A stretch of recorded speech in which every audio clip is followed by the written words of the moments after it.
What's up, guys? It's Tyler from Rendezvous with Destiny again. We're here on this cloudy, beautiful, warm day at Shoal Ranch, and today we have something special for you. We have the Dark Mountain Arms Stowaway. This guy is chambered in 5.7. It is the ultimate survival weapon. It's a takedown. It can fit in your backpack.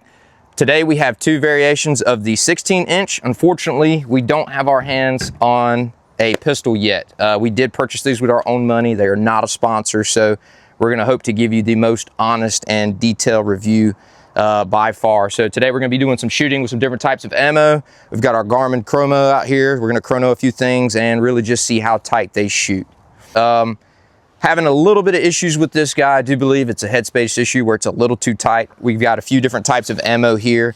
And we have a second rifle here to kind of see if the problems I'm having is user error or it's manufacturer error. A lot of the videos we've been seeing with other people reviewing them, they're using the Federal 40 grain, just normal target ammunition. And from what I've seen, it's super easy to chamber. It's user friendly. So I'm just gonna show you just how it's been happening to me. So you simply just insert your round and send your bolt forward. Here's the problems I'm having, no matter the ammunition. So as you can see, I can't get my bolt to close. And I know what people are gonna say, why don't you send the bolt home a little harder? Well, you can't with this particular type of rifle because of the striking mechanism. So I'm going ahead and eject that. We'll worry about that later. So as this guy moves back and forth, let me get a little close for you to see it. So as I send it home, you can barely see it, but see how I'm able to push that, even with the bolt down, I'm able to push that.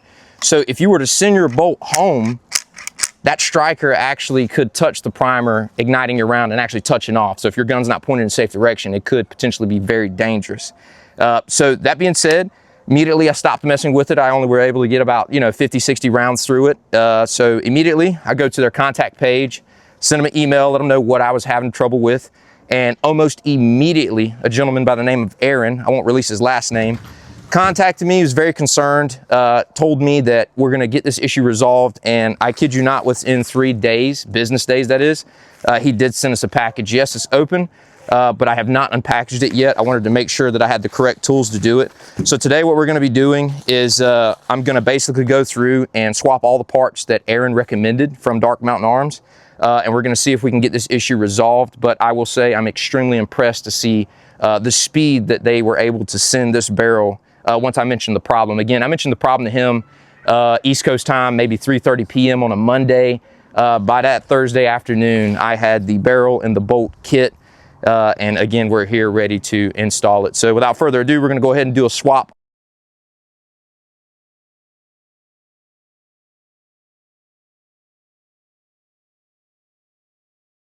We got everything switched over. All the parts installed now. So we're gonna start using the ammo that you're gonna see everywhere on YouTube where all the guys are using it. Again, it's the Federal normal target ammunition, 40 grain. So we're gonna drop one in there, new barrel, new bolt face.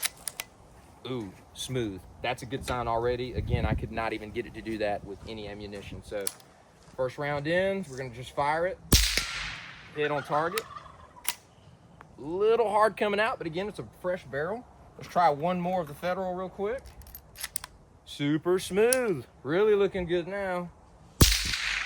A little off to the left, but who cares? We're just getting it to work. So the Federals definitely work. Let's quickly go to the FNs. These are the RNwD VMAX blue tip that everybody loves. They're in every rapper's video right now. Uh-oh. Okay, had to finagle it a little bit. It could be dry, but let's see. Don't want to lose hope yet. Hit. Smoother coming out than the Federals. Let's try one more of the FNs. Super smooth. Again, it could be an oil problem here. We just slapped this barrel in. Good hit. That was some power on that one.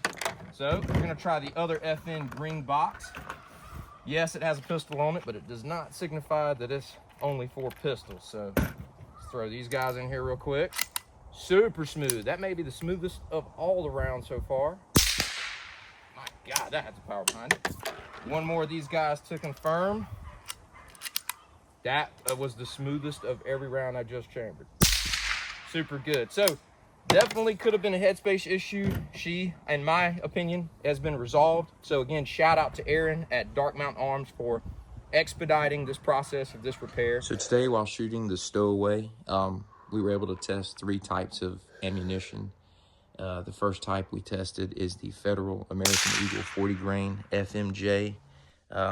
We chronoed it. It was varying from anywhere from 10 feet per second up to about 40 feet per second difference. Accuracy, it held semi-tight.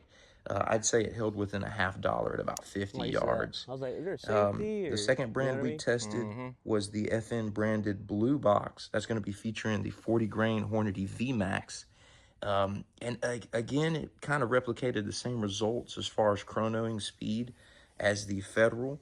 A little tighter on the target. I'd say it, you know, still within the $50 size range. And then the third we were able to test is the FN branded green box. It's also a 40 grain full metal jacket, the SS201.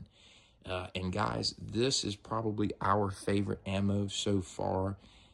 As far as chronoing, I think the difference in it, the largest difference we've seen was about 10 feet per second. So it's extremely consistent, and that ammo type we were actually able to stack within a quarter at 50 yards, just plinking around.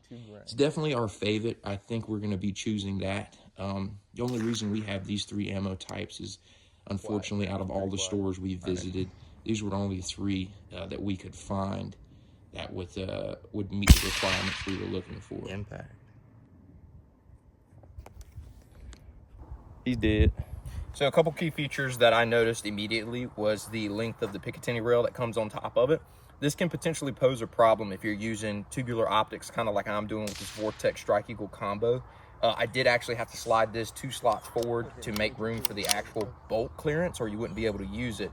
So it does change your eye relief a little bit. If you're running a smaller optic like a micro red dot or, you know, aim point acro, anything like that, it's probably not going to pose a problem to you.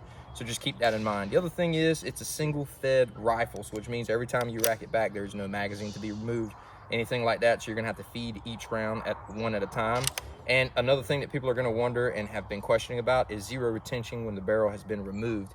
I can 100% say that with the barrel being removed, even after cooling and reattaching it, zero did not shift at all. It was right back where we needed to. So, and there's a lot of other pros like AR furniture adaptability. You can change that stuff out, and the stock also can be changed out to the 1913 pick rail for other folding stock options. So a lot of cool little points to this rifle.